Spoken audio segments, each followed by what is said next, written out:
If you loved Anthony Alabi in our last after show, then get excited because he's back to talk episode 5 of Family Reunion with us. Stay tuned.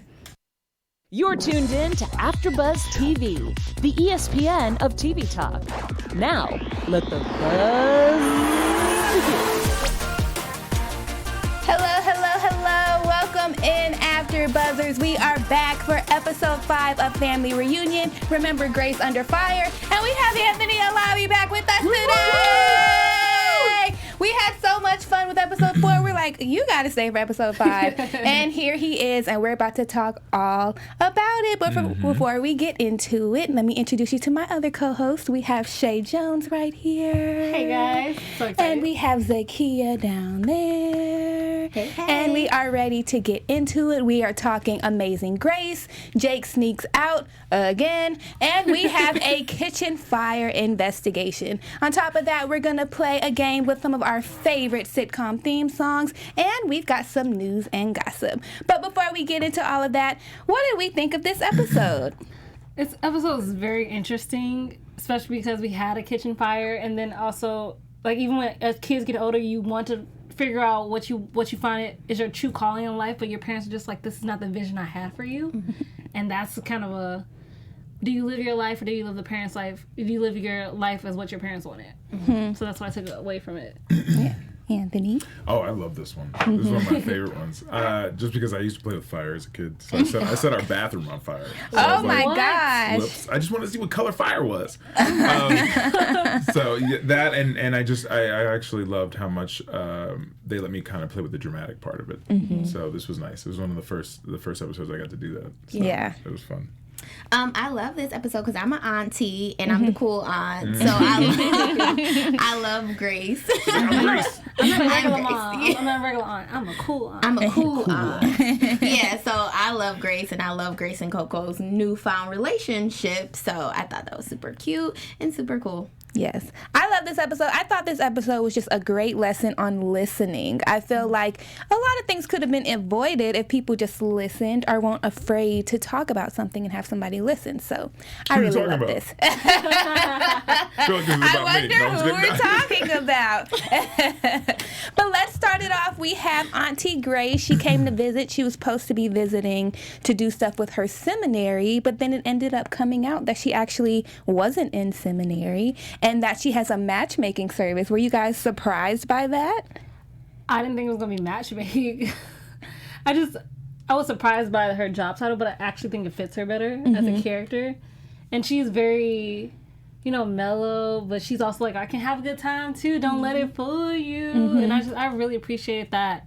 Because it also shows that no matter how old you get, you do worry about what your parents think sometimes, especially about your life choices. Even though because you're grown, you shouldn't. But, that's the kid in all of us, no matter how old we get. And also to see how, Madeir and Jeb act is just par for the course. Because, they feel like they're let down. They're a little disappointed. That's the one thing you never want to do to your parents. You never want to disappoint them. So I think it was a really nice transitional period for Grace and to learn more about her this episode. Especially Grace being the favorite. Sorry, Mose. Yeah. Is she? Well, I mean, she's dad's favorite. Yeah, she's daddy's the episode? Is she? No. What did you think? So I again love the relationship that Grace and Coco developed. I feel like they got more connected to each other and they understood each other.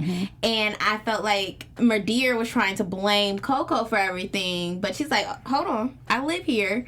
Now we're going to have to throw you under the bus, Grace, just for a little bit. I'm not going to tell everything until she tells everything. But for right now, we got to throw you under the bus. So. It's just, I still got to live here, girl. Right. I can't just take all the blame for you. Right. Sorry. And it was great just finally seeing them, Coco and Grace just let their hair down. Because I feel like we haven't really seen that yet from at least Coco, in a stance point where she's actually being a woman out, I guess a lady out, instead Not of like just a always, mom or not just a wife. Exactly. And it's funny because she ended up in this situation because Mose felt like she needed friends and didn't want her all in his face. I'm retired. I just wanted some time alone. You pushed her out. I was like, go on. Go make a friend. Yeah, he thinks that she's going off to do some women's missionary something, and she's out turning up. What you think about that? So for me, I loved it. Because and the thing I love about our relationship with Coco and Mose is just that we are both the same in that way. And I think that's rare. A lot of times on TV, they always want it to be like the mom thinks this and the dad thinks this, and they're constantly clashing, and every now and then they come together. With us, it's kind of the opposite. I think we're always together, and then every now and then we kind of clash. So I was, when I read that, I really loved that when she got out and she wasn't a mom and she wasn't a wife and she was just Coco, that she got to kind of do whatever she wanted and have fun with my sister. So I thought that was a lot of fun. I thought that was a great thing for her character to have, and I think it's something that'll feed the rest of the season. Yes. And you're actually jealous of them because you're like, why didn't you guys invite me? Getting home, it's like wine on their breath, just hanging out, and I was like, I'm sitting here watching all these TV reruns, silk stockings. Well, but then you're mad because you sent her out. So now that they had a good time, you wanted to be alone. Remember? You did this.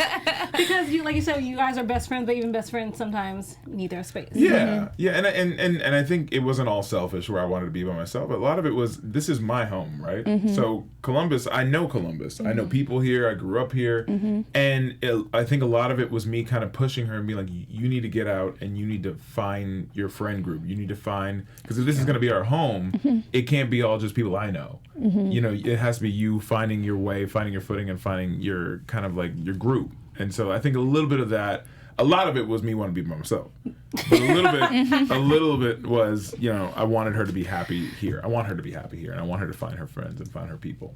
Yes. Well, before we go on, Shay, you have a message for our viewers? I do. Thank you guys so much for tuning in with us week after week. We so appreciated it. So what we need from you guys to keep continuing being the ESPN of EV Talk, we need you to, if you're on YouTube, thumbs up, leave a comment, your theories, what you love about the show, because I was reading some of you guys' other comments. They're just really funny. Also, if you're listening to this right now on iTunes, leave us a 5-star rating, leave a review, because seriously, this is something we really just love, all three of us. This is obviously him because this is his job now. I dig it. He gets to act, and They just made me come to work. And he has us just, explaining why we love this show. And we seriously, I think, have the best job. But to continue, we also need you guys. So thank you guys so much. Yes. Fun. Yes. Let them keep having fun. Yes. Don't take Click away subscribe. our Stop fun. playing. Watching the videos, the red button just sitting there, not subscribe. Click it. I am crying. That's how we should do all of our live reads from now on. Watch the show. Watch the show. What is wrong with you? Just click the button. Oh no, your communication is off. Oh my We God. need that voice though, just like click. Yeah. No, literally, we need like just a Click the button. sound bite after you finish My reading old it. You just hear click the button. Just hit the radio button. Click that radio button. Oh my gosh. I'm crying. Okay. All right, guys, bring it back. Bring it back. Woosah. Okay. So Mose not only messed Amazing Grace's, secret up by pushing Coco to go out with them, he also messed things up for Jade, who snuck out of the house again to go see Drew at a cafe, but she had to leave because her mom was there. Good. And we didn't want a repeat of the pilot where, mom starts dancing and embarrassing him. What did you guys think of that? Were we disappointed because she didn't get to stay, or was it funny, or what did we think? No, she needs to get out of there. You gotta choose your battle sometimes. The battle is, I need to sneak back in my house, not be seen. Shaka's playing a game. Good, you don't see me. Mose, you in okay, cool. I can hopefully get to my attic before I get caught today. Oh gosh. You know where you live now. Sneaking out. That's just dumb. Just being dumb. That's Oh my gosh. Madeira's there, I'm there. What are you doing? Yeah. That's bold. It You is just bold. sneaking out everybody's Just home. sneaking out. Where you gonna, there's 19 people that live in that house. She's no You lie. where you sneaking out? I can't sneak to the bathroom. Gonna sneak out some pretty boys. Oh my gosh, that's so funny. She's only thinking about that boy. Like Yeah. she doesn't Yeah. care about the consequences, the I told you, repercussions. teenagers messes all of it up. Like, Yeah. No common sense. boys. Ooh. who, or the boy in this case. If I get grounded, I can't see that boy, so I got to get back to the house. Right. Yeah, that was funny. So when she went home, she came home to kind of some chaos because the kitchen ended up being on fire, and Madeir blamed Grace and Coco and all of their craziness because God set the kitchen on fire because they was out gallivanting. What did y'all think of that? That's such a Madeir thing to say. No, let's be real. Like, that's such a grandma thing to say. Because you did wrong, God punished my kitchen. I mean, obviously that's not how it works, but comedy-wise and for the scene that it was perfect. Yeah. I think she's, when she's mad, she just wanted to blame somebody. Because she never wants to believe that. And I think Madeir's mindset immediately goes to, like, why would God do this? And it's like, he did this because you had wine. I knew it. And some strawberry cheese. Yeah. Some strawberry cheese. It was cherry. Cherry cheesecake. But yeah, I think that's what it was. I think she was trying to find some kind of balance and some kind of grounding in that and be like, who can I blame? You did it. You know what I mean? And so, and she's already kind of like with Coco anyway, so it's easy to blame her. What you think? I mean, I think it's so funny how it turned into an investigation and then you going off like, no, someone needs to figure this out. You guys need to figure it out. And then the kids are like setting up like, okay, you did it or did you do it? And they just come up with their CSI. own their own scenarios. I thought that was pretty hilarious. Yeah. It's great. What got me though is your tone of voice. And you just like it was very, I don't want to know what you think. I want to know what you know. I was like, oh, you It really shocked me. I was like, oh, Mo. Oh, he is putting his foot down. Like, yeah, I know. When we first read that at the table read, and at the table read, everybody's there, kind of the network and everything. And when we first did that scene, I remember I did it and I was like, okay, if I'm gonna do this, like I'm an actor, like this is what I do, so I'm gonna go there. And even though it's a sitcom, and I went there, and I remember after I finished that last line, it was silent. And in my head, immediately was like, dang, I messed that up. And then everybody was like, whoa, and they loved it, and it was great. So it was great to have that support and to be able to have the kind of the leeway to do what you wanted with it, and they let me do it. So yeah, that's what happens when you drop in the pocket. It's kind of like, all right, here we go. Like, look at Dad. Yeah. I know, putting right? his foot Getting down. mad. Yeah. And up until this point, you guys haven't seen that. Yeah. Right? Everything, I've always been fun and playing, and so it's like, I'm a dad, still a dad. Yep. And I can't help but wonder if that's as a result of them being in Columbus, or is it just this particular situation really took Mose there? I think it's this situation, because I think it was the idea that we came here to get the kids under control, to kind of ground them a little bit, get them to the point where they're appreciating their family and they have values. And I think that for me was like, okay, we're doing all right. We're coming, we're going, and then this happens. And for me, it was like a step back, and it was a lot of like, why can't you guys get it through your heads, and just the frustration of as a parent wanting the best for your kid and wanting them to have that perspective, and them kind of defying that by doing this dumb thing, and you're just like, and not only that, you just set Madeir's kitchen on fire. You know what I mean? And so I think that was the feeling with that, with the frustration of just like, I want the best for you guys, and you're fighting me on this, and I'm just. Go to your room. Yeah. You know what I mean? Love it. Yeah. Beautiful explanation. But in all of that, it led to an investigation, a very well done, I think, investigation. They did a great job of to that. join the FBI or some sort of CSI. Because it led to them finding out who did it. But they had a bunch of different scenarios that could have happened. So who do you think did it before you found out who did it? Like, which one did you think was realistic? And what was the favorite scenario? Because that's what I want to. That's what. Yeah. Yeah. My favorite was Ami's. Okay. Joe's hands, because she's so innocent and cute. And he was like, when you think of it like the way they explained it, I would have been here for it if it happened, just because it would have been so unexpected.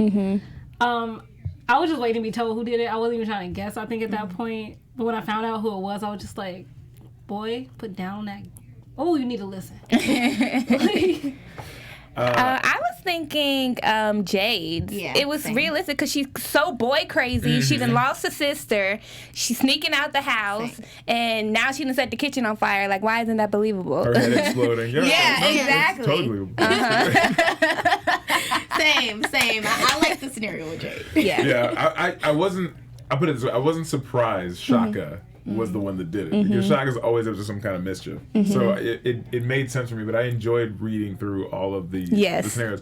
Mozzie, it's low key, but it was awesome because it was like some psychological stuff. Yeah. Like he was just like, what's wrong with you? What happened? Because at that point we didn't know what was happening later on, and we were just like, oh my god. And then we finally got there, we're like, oh, that's why. Yeah. So no. So fun to watch. I love the way they set that up. But really what I think came down to it and why I think Mo's character got so upset and why it led to this conclusion is just because they felt like they couldn't talk to you. They felt like they couldn't be honest about what really happened. And I feel like that really became a lesson on listening, even with Grace and her feeling like she couldn't come to her dad with, you know, what she was dealing with dropping out of seminary. What do you guys think about that? Do you think that's just an issue within the Black community or this family, or what do you think it is? I think it's just an issue with family sometimes. Like, parents want their kids to listen to them. Sometimes they forget that it's also a two-way street. Like, we have to listen to each other. It can't just be, I listen to you and you don't hear me or my concerns and what I have to say. So I think that was, for me, the biggest lesson you most had to learn as well. Because if you shut somebody down, there's no honest communication. There is no communication. No, and you know, it's interesting. My perspective changed once I had kids, personally. And I think what it is as kids are growing up, you're used to just telling them what to do. And you're used to kind of directing their lives and kind of making sure everything was going. And then I think as they get older and they can think for themselves and they can talk and do things all on their own and draw their own conclusions, it's hard for us as parents to let that go. And you still want to be with their babies where you're like, no, you do what I tell you to do. And they're like, no, but this is what I thought. And it's like, I don't care what you think. And it's like, that's not right. You can't do that. Because they are now human beings, fully grown human beings that can express themselves. And you need to allow that. And I think that's kind of the lesson to take away from it. And it never stops. I mean, look at Gracie, and then you look at Madeir, it's like, or Grandpa, and they still don't listen. Because you just, as a parent, you're like, I know what's best for you. So just listen to what I'm telling you to do. You know what I mean? Yes, definitely. I think that adding the importance of communication was so important because at the end of the day, he wanted them to communicate with them and talk to them and be able to have a conversation with them and not just be so afraid to just tell you what you want to hear and then run away. So I felt like that scene was so important, and it was a turn in everything. So now we can come to Dad and say, hey, this is what's going on in school, or this is what's going on with my friends. So and not be afraid to say that. Exactly. And not feel like you're going to be judged or in trouble. Yep, that's even right. if you may be in trouble. Oh, you're going to be in trouble. I'm glad you told me. Especially Madeir, she came. Yeah. I just like, Shaka, why would you turn your back to it, though? That's what got me. You turn your back to the He's a Seattle kid. You don't know. In the South, you always just keep your eyes on the front. Yep. You to the right. He'll learn. He's going to be at Madeir's house long enough to know. Won't happen twice. I bet you know now. We have a few more minutes, but before we wrap up the show, I just want to know, what are y'all's favorite sitcom theme songs? You can sing it, and you can just give us the title. Anyone can go. Fresh Prince of Bel-Air. I was going to say, hands down in West Philadelphia. It's seriously the best song. It's the best thing. Yeah. This So is hands down. That's mine. Yeah. I'm going to steal it. That's mine too.